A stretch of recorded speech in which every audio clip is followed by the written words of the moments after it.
Welcome to the Rap Soul Podcast, where we dive deep into the world of music that moves our hearts and gets our feet tapping. This is the intersection of rap and soul music from the 80s, 90s, and 2000s. We appreciate you for listening. Share this podcast with a friend or family member who loves music as much as you do. The podcast is hosted by 12 Kyle. Next up, the Rap Soul Podcast. Welcome back. This is the Rap Soul Podcast. I am your boy, 12 Kyle. I want to thank you all for tuning in as you do each and every week. Again, this is the Rap Soul Podcast. This is the intersection where we have conversations about artists and music when it comes to hip hop and R&B, rap and soul music from the 80s, the 90s, and the 2000s. This is the best music podcast that you've never heard until right now. So again, I want to thank you all for tuning in. If you're watching on YouTube, salute. Thank you for watching on YouTube. Be sure to subscribe and pass the word. If you've been following the podcast, you know that the previous episode we did was on the best R&B duets from the 80s. Well, as you see the title, and as I promised you on that episode, that we would be back this week for an episode dealing with the 90s. Now, the 90s was different.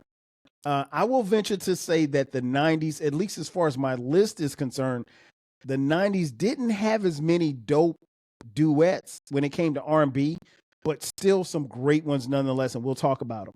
Again, this is just the list that I've compiled. If you feel like I've left somebody off the list, please comment, share, and let me know, because I'm not perfect. I may have forgotten a person or two. But this is just my personal list of the best R&B duets from the 90s. I think the reason why we don't have as many in the 90s as we did in the 80s is simple. Music was expanding. Hip-hop was taking over. And to be quite honest, we didn't really have a lot of R&B collaborations to where people would really want to, go outside of what they were doing normally. So if you had an album to do, you probably were just trying to get that album out. You really weren't reaching for this person or that person to come sing on your album. It was more of a sign of the times, really. But that being said, I think we had some great R&B duets that come out in the 90s. Before I get started on my list, let me give you a couple of honorable mentions. The first honorable mention, it actually appears on several lists if you type in R&B duets. But it's technically not an R&B duet. At least I don't identify it as, because I don't identify the song as an R&B song, even though it is a remake of an R&B classic. The classic song is You're All That I Need to Get by Tammy Terrell and Marvin Gaye. Well, in the 90s, there was a remake, All That I Need to Get by one Mary J. Blige and Method Man from the Wu-Tang Clan. Now, Method raps all over this track, so I don't consider it to be an R&B song. However, it is a duet. That we can say. It's more of a hip-hop duet than an R&B duet, but if you Google some list of R&B duets, it's going to appear there. And it just depends on who you ask. I made it an honorable mention because I don't consider it to be a R&B song, but I think it was up for some R&B awards, actually. But because you have, Mary singing on the hook, and I think it was, I don't know that it may have been on the remix album. I don't know that it was on or it may have been a Lucy. I don't know. It definitely didn't. I don't think it appeared on any of Method Man's albums. Nonetheless, I can't be mad at it, right? And there are not a lot of, how can I say this? I don't want to say they're bad, but there weren't a lot of great R&B duets in the 2000s, so I'll give you a couple of honorable mentions from there as well. 2004's My Boo with Usher and Alicia Keys. Love that song. I was so happy when Usher performed at the Super Bowl a couple of years ago at the time of this recording. I'm so happy that he brought Alicia Keys out to do that. Love that song. That song is beautiful. In 2006, No Air. Man, listen, that's Chris Brown and Jordan Sparks. That song is incredible. Chris Brown, I think, people are for whatever reason, good or bad, people are in or out on Chris Brown. Regardless of whether or not you're in or out on Chris Brown, you can't deny that this song is a banger. And Jordan Sparks is as talented as they come.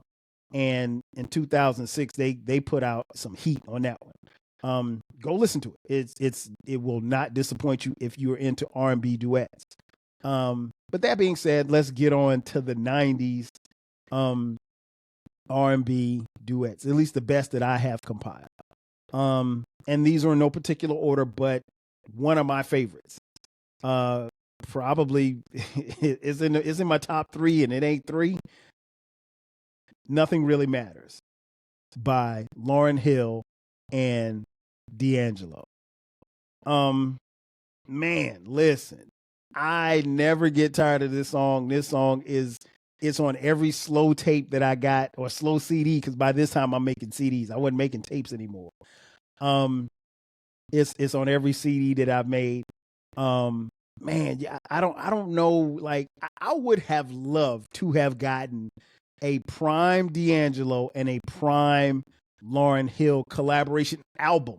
Like, I thought that would have been incredible. I understand how this song came to be because D'Angelo was around and Lauryn Hill was around when they were making their albums respectively. But yeah, we got Lauryn Hill singing on this one. We got D'Angelo singing on this one. This song, to me, never gets old. Like, I can listen to it and rock out to it every day if I want to. And it was, quintessential 90s song. And at this particular time, you could make a case that Lauryn Hill was the biggest in the world as far as artists were concerned. And D'Angelo was somebody that was new and that was fresh and upcoming. And the ladies loved him. And so, but more importantly, D'Angelo had heat because his debut album, Brown Sugar, came out in 95. That put him on the map, and it just kind of took off from there. But this particular song appears on Lauryn Hill's The Miseducation of Lauryn Hill, that particular album, which I think went diamond. But yeah, check that out. If you haven't heard it, go listen to it. Again, it's in my top 3, and it ain't 3. Another R&B duet that was very popular in the 90s. A duet. The Boy Is Mine, Monica and Brandy. You know what was interesting about this? I like this song. I really like this song. It's not a ballad, but I really like this song. And at the time, Monica and Brandy were both up and coming. And, well, I don't want to say they were up and coming. They were probably established stars at the time. And for whatever reason, people tried to pit the two against them. I don't know. Maybe there was some beef. I don't know that there is or was any beef at any particular time during that time, but I like this song, and I think this song is very a really good duet from two young ladies who, like I said, they were young stars, and they were coming into their own, and I really like how they got together on this song, and I don't think I don't know what the fuss was about. I never got into the tabloid aspect of it, or tried to dig deep. There could be, I don't know. For all I know, Brandy could have slept with Monica's boyfriend. I don't know. I don't care. I don't care about the tabloid stuff. I'm here for the music, and this was a dope song. Next up, and again, these are in no particular order. All My Life, KC and JoJo from Jodeci. I think we knew at some point that KC and JoJo would do their own thing. And I want to say this is on their album. It wasn't on the Jodeci album. I know that for sure. But this is a beautiful song. This song gets played a lot at weddings, even to this day. If you're a fan of Jodeci, you're into this song. If you're a fan of KC and JoJo, you love this song, right? It's a beautiful song, man. It's a beautiful song, and they definitely did their thing on this one. The next song, A Whole New World, Peabo Bryson and Regina Belle. I want to say this song was on the Aladdin soundtrack from the movie Aladdin. This song was huge because the movie was an animated movie. If you didn't see Aladdin, I don't know how you couldn't have, but It was an animated movie that was hugely popular. It's one of those Disney movies. And this song got played in the movie and it took off. And I remember people who did not know, some of the younger generation who did not know who Peebo Bryson or Regina Belle was. But I'd venture to say that this was their biggest hit. This spent quite a few weeks at number one. And it was one of those songs that got played on black radio and white radio as well. Top 40, definitely. So yeah, I would say that this one is definitely one of the best and definitely one of the most popular duets from the 80s, from the 90s. Next up, KC and Mary J. Blige, If Loving You Is All I Have to Do. Whew, this one is a great song. The thing that I remember about this song is that when it came out, the two of them were dating, right? And they were both on the label, the same label. And so they were dating, and the word that we got was that their relationship was, shall I say, tumultuous. But nonetheless, the song is cold. I mean, but you can't really, at least for me, because I've heard the stories, you can't really listen to this song and not think about like some of the things that you heard, that their relationship, which kind of bled into the song, and the fallout thereafter, drug use, violence, domestic violence, and a number of other issues. I don't know. I know that there's a clip on YouTube, I think, from an MTV performance. But I don't know that I've ever, other than seeing that clip, I don't know that I've ever seen the two of them perform this song, because subsequently after this song was, because this was on the My Life album. No, I'm sorry. This is on the What's the 411, Mary J. Blige's debut album. But I don't know that they actually, I'm sure that they did, but I don't know that they performed this song a lot. And they went a while, hating each other's guts. I think that they're cool now.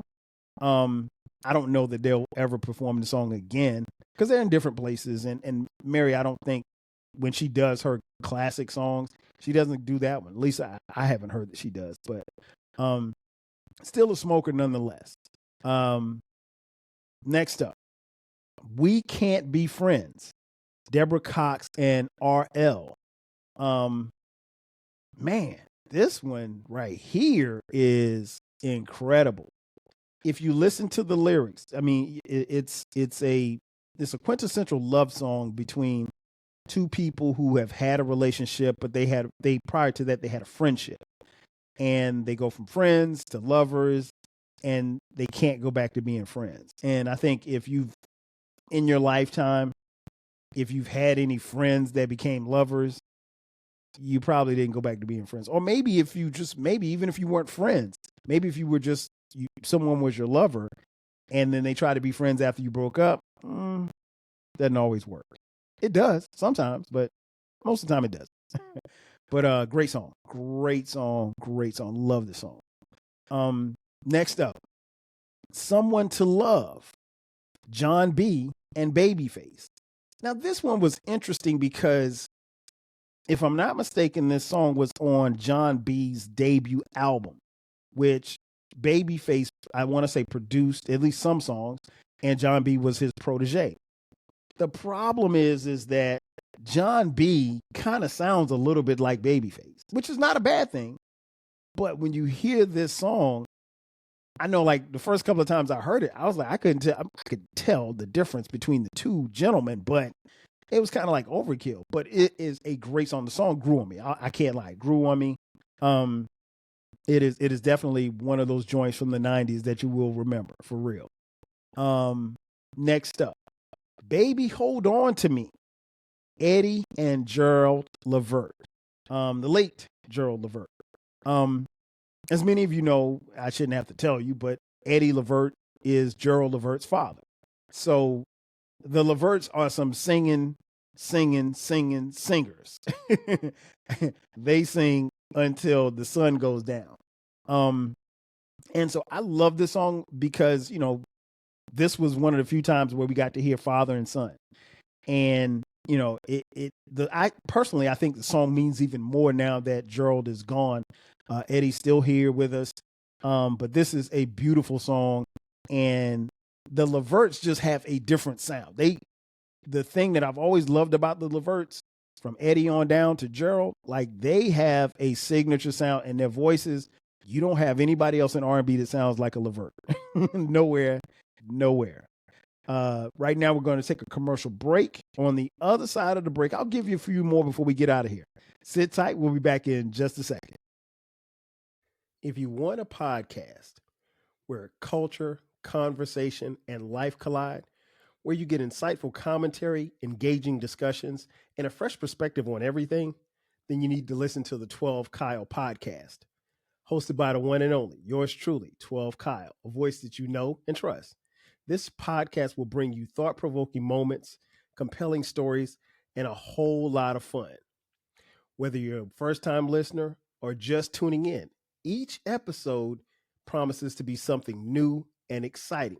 So sit back, relax, join 12 Kyle, myself, and my guests as we break down the world around us and give you stories that you've never heard before, from nostalgic throwbacks to everything in between. The 12 Kyle podcast is a front row seat to this conversation.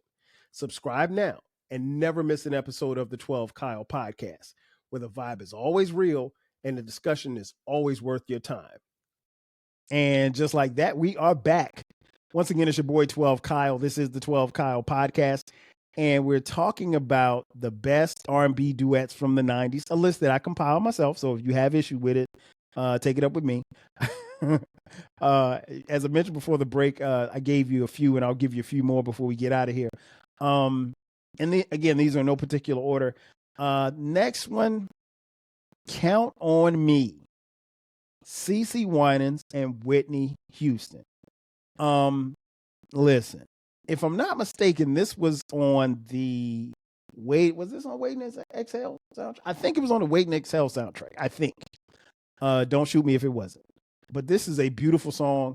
What's interesting about this song is that, the two participants, CeCe Winans, obviously, huge R&B not R&B, huge gospel background. She comes from a gospel singing family. And what many of you know, but quite a few of you probably don't know, so does Whitney Houston. Whitney Houston's mom, the late Cissy Houston, was a singer as well, huge gospel singer. In fact, what was interesting was I remember when Whitney Houston first came out, like this was like 84, I think, 83, 84, something like that. My mom told me, she was like, yeah, I remember her. And I was like, what do you mean you remember her?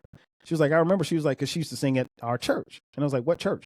And then she told me that when she lived in Newark, which is where I was born, Newark, New Jersey, she went to the same church as Cissy Houston and Whitney Houston. And Whitney was a little girl. And she said she always had a voice. Like even when she was like 5, she had a voice and she would sing at 5 in the church. And so she was, came from a family that really was heavy singing in church. And obviously Whitney takes off and becomes this huge pop and R&B superstar, and the rest is history. But I thought this was a great collaboration. Love CeCe Winans. CeCe Winans is a beautiful lady and beautiful voice as well. This was a great collaboration. I love this song. Next up, Toni Braxton and Babyface. How Could an Angel Break My Heart? Listen, Toni Braxton has one of the smoothest alto voices that you will ever want to hear on a record. At the time, she was Babyface's protege. She came up under Babyface on that record label, and Babyface lent his talents to this particular song. But I love this one, man. I'm just a fan of Toni Braxton. Like, so I can't even sit here and tell you why I love this song. I love the song because Toni Braxton's on the song. But this song is a dope song, man. It is. If you have not heard it, because there are probably a few of you who may not have heard it or may not have been outside when the song dropped. Check it out when you finish listening to this episode. Next up, Nobody. Keith Sweat and Athena Cage. Um, this one was interesting because like of how the song starts. It has a very slow and mellow feel to it, but Keith Sweat is very monotone throughout the song, as he is in most of his songs. But I think Athena Cage held her own, with Keith Sweat on this song.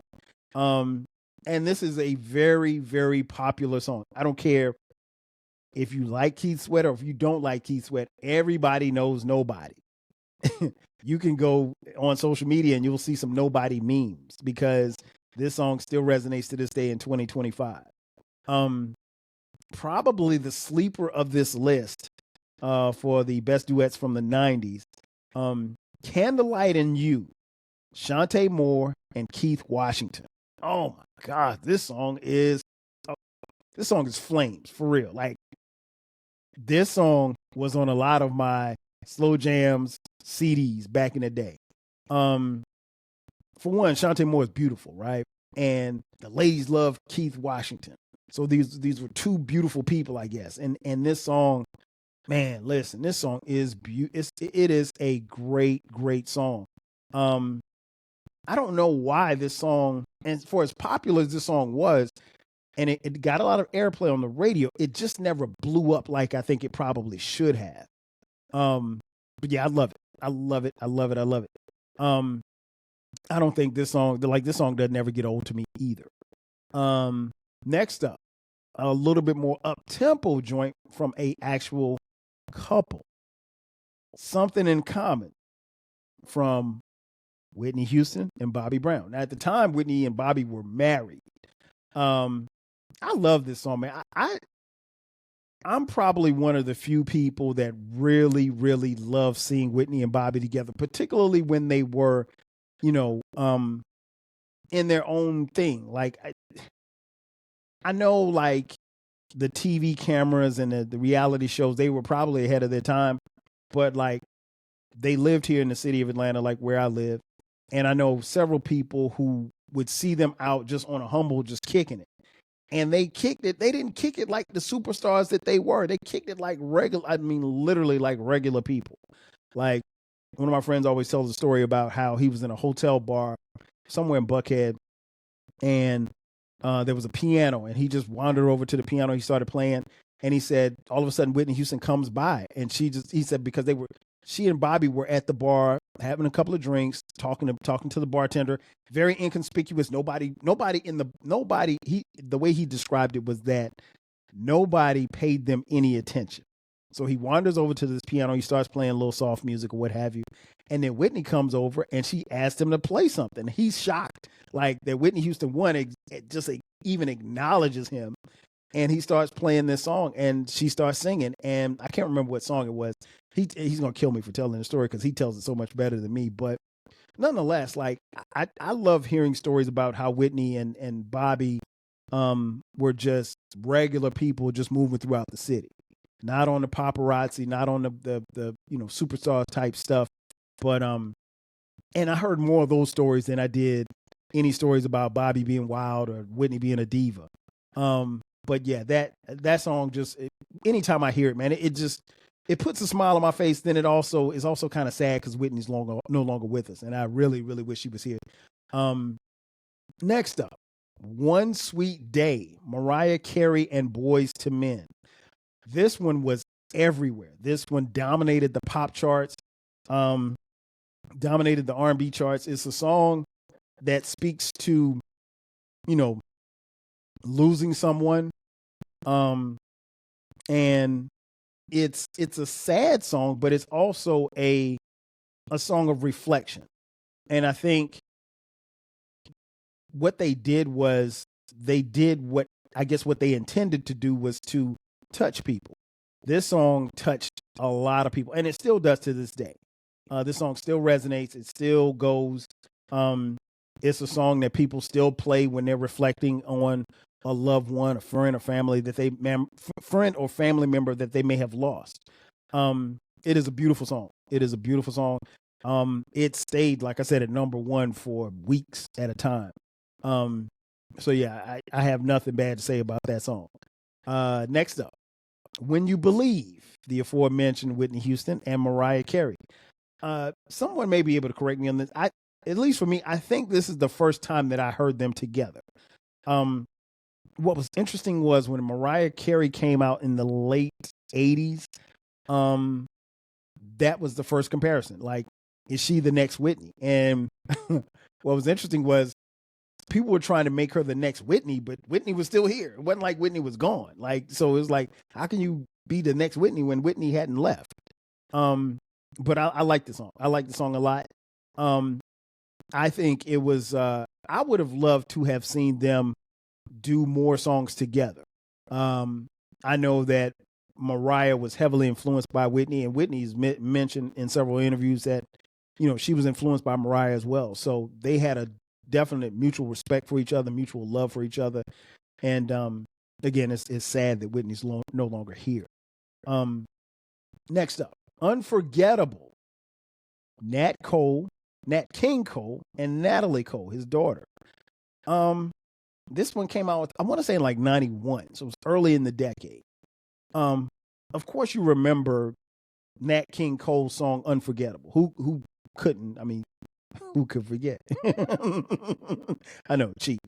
But through technology, through science or whatever, they were able to recreate the song, and Natalie Cole got a chance to do a song with her father, who by this time had passed away. And so I love the song. Natalie Cole is no longer with us, but even now, even when she was alive, I think this song was a great piece for them to do. And she's mentioned, you know, several times about how touching it was for her to basically remake her dad's song with him on it. But yeah, beautiful song. And last but not least, another one of my favorites, Spend My Life With You, Tamia and Eric Benet. Man, this song ended up on almost all my slow tapes, slow CDs. I think Eric Benet sets it off so beautiful, but Tamia is just, man, Tamia, Grant Hill's a lucky guy. That's all I can say. Beautiful song. This is one of those joints that, like I said, it made most of my tapes, on my mix CDs, and like even to this day, I still play it. Like it is a smoker.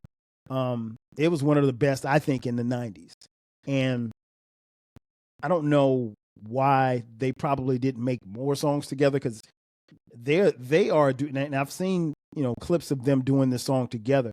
They have great chemistry, and both of them can sing. I mean, like really, really sing. So I would have loved to have seen them, you know, maybe, you know, do a couple more songs, or maybe even do an album. I know people don't do duet albums anymore. And definitely by this time, they probably weren't doing it in the 90s or late 90s by the time this song came out. But, you know, I think ultimately what I wanted to do in this episode was to give you just some gems. I think what you should do is make yourself a playlist, because nobody makes tapes anymore, nobody makes CDs anymore, but make yourself a playlist of these songs. I can honestly tell you that you won't be disappointed. And as always, if there is a chance that I may have forgotten one or two songs, or maybe there's a song that you think is a great duet that I didn't mention that came out in the 90s, let me know. I will be all ears. You can hit me up wherever you can hit me up at, and let me know. And who knows, maybe I'll come back and do it. I don't really know that there's a lot from the 2000s though, because people had really moved away from that. But, you know, hit me up. I'm definitely down to listen to whatever you have to say. But again, this has been another edition of the Rap Soul Podcast. I am your boy 12 Kyle. I want to thank you all for tuning in as you do each and every week. Be sure to subscribe to the podcast. You can find the podcast wherever you get your podcast. We're on YouTube. Definitely subscribe there. Like, share with your friends. Share the episode, because this podcast is for music lovers. This is all about music. Not to be confused with the 12 Kyle podcast, which is our flagship station. That podcast drops new episodes every Thursday and every Sunday at midnight. And you can find that wherever you find this particular podcast. We're on social media. Rap Soul Podcast across the board. Twitter X, Instagram, Facebook, Blue Sky, Threads, TikTok, you name it, we're there. Also, if you want to contribute to us financially, hit us up on Cash App. $ TWELVEKYLE. And again, I want to thank you all for tuning in. This is the best music podcast that you've heard. If you have any questions, you got any suggestions, hit us up and we'll talk about it. Once again, I am your boy 12 Kyle. This has been another edition of the Rap Soul Podcast. I'll catch you guys next time. 5,000. Cheers. Thank you for listening. This concludes the episode.